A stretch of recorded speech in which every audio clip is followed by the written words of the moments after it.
Je suis Philippe V, surnommé « le Long », et mon ascension au trône de France fut aussi tumultueuse qu'imprévue. Mon règne, bien que court, fut marqué par des décisions cruciales et des réformes importantes, façonnant ainsi l'avenir de la monarchie française. Ma vie prit un tournant décisif en 1316, lorsque mon frère, Louis X, mourut sans laisser de fils survivant. Louis avait une fille, Jeanne, née de son premier mariage, et sa seconde épouse, Clémence de Hongrie, était enceinte au moment de sa mort. Le royaume se trouva plongé dans l'incertitude, qui devrait régner. La loi sur la succession n'était pas claire, jamais auparavant la couronne n'avait dû considérer une fille comme héritière potentielle. Je pris les rênes du gouvernement en tant que régent, en attendant la naissance de l'enfant de Clémence. Lorsque ce dernier naquit et mourut quelques jours plus tard, je fus proclamé roi. Ce ne fut pas sans controverse, car certains soutenaient les droits de ma nièce, Jeanne. Cependant, j'étais convaincu que la stabilité du royaume nécessitait un roi adulte à sa tête, surtout dans ces temps troublés.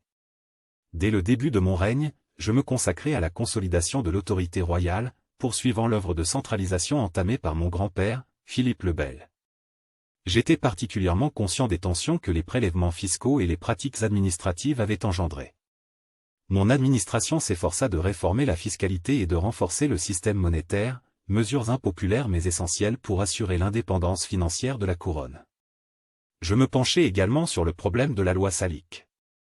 La succession de Louis X avait révélé une faille dans notre système légal, l'absence de règles claires pour la succession en cas de descendance féminine. Avec l'appui des États généraux, j'affirmai la loi salique qui excluait les femmes de la succession au trône de France, un principe qui allait façonner la monarchie française pour les siècles à venir. Sur le plan extérieur, je me trouvais souvent en position délicate. La relation avec le duché de Bourgogne, toujours prête à affirmer son indépendance, nécessitait une attention constante. Par des mariages stratégiques et des alliances, je réussis à maintenir une paix précaire avec nos voisins, y compris avec le royaume d'Angleterre. Je fis aussi face à des défis domestiques significatifs, notamment la révolte des Pastoureaux en 1320.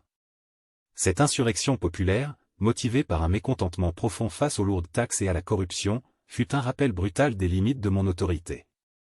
J'ordonnai une répression sévère, non sans une profonde réflexion sur les causes de cette instabilité. Mon règne vit également des avancées dans la gestion des affaires du royaume. J'ordonnai la mise en place d'un système plus structuré pour la collecte des taxes et la gestion des terres royales, afin de limiter les abus et d'améliorer l'efficacité administrative. En dépit de ces efforts, ma santé commença à décliner.